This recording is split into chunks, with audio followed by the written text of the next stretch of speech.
Și-a continuat plimbarea cântându-și cântecelul. Ador, nu cânta. Ador de neși albaștri, ador de neși albaștri, ador de neși albaștri.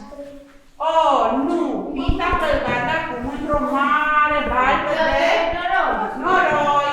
Oare ce culoare a devenit?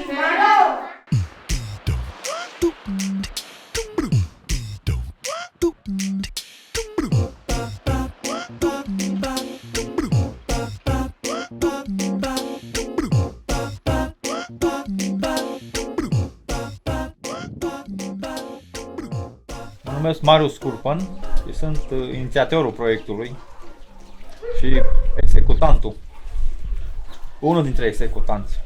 Ne-am gândit să punem că tot timpul să vin părinții în părculeți și nu aveam unde să stea. De aia ne-am gândit să facem un frigolic, aici e locul lor să strâng, mai ales cei mai tineri.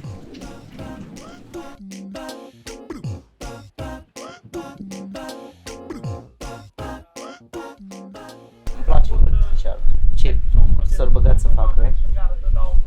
Bine, nu mă bucur și eu, dar toți copiii de aici, din localitatea astea, și le mulțumim celor care s-au băgat pentru asta.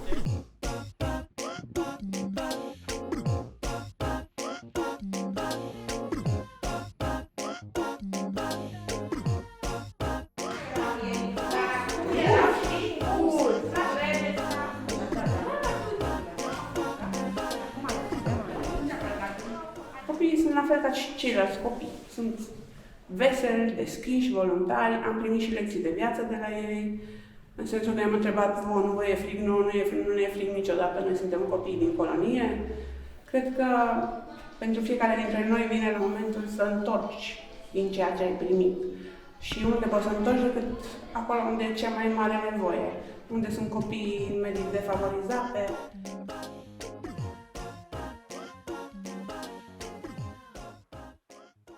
Cu ce sunet începe cuvântul Cassandra? Cu ce sunet? C, bravo. Con A, S,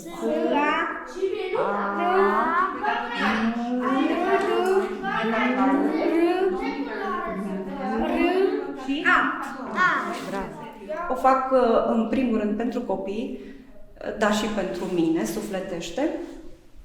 Mi-am ales această activitate de voluntariat, tocmai din dorința de a face ceva pentru copiii mai puțin favorizați. Sunt copii cu care chiar pot să lucrez dacă le acorzi atenția necesară. Ține atenție! Culorile se ceartă că vor să știe bine. Este clar de acum că sunt de importante.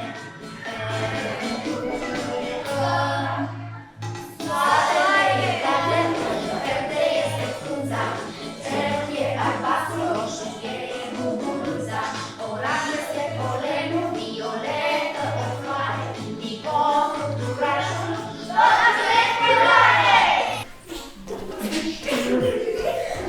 Eu vin aici ca să mă joc, să scriu. Mie e mai drag aici, pentru că aici sunt copii mai... Știu că ei mă înțeleg, că pentru că ei din colonie mă înțeleg cu ei. Scriu, mă joc, desenez, dansez, mă joc. Am venit să mă joc copii și să scriem și să citim.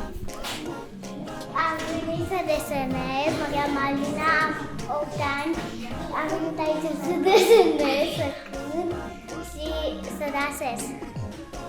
Și să desenez și să cântez.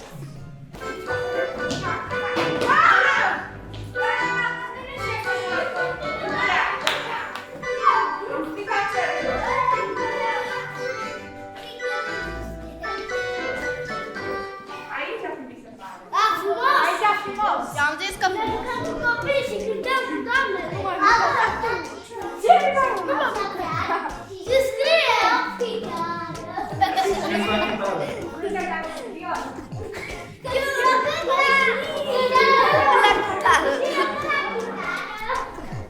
Poate când ies din casă așa mai supărat sau ceva de gen și mă gândesc, bă, poate n-au făcut nimic.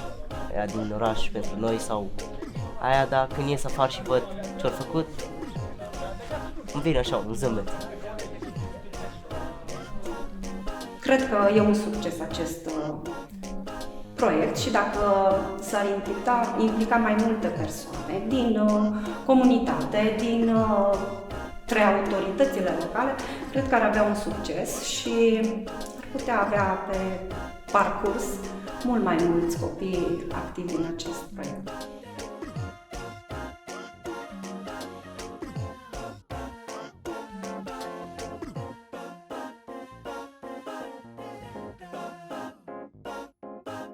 A venit să desenez, să cânt,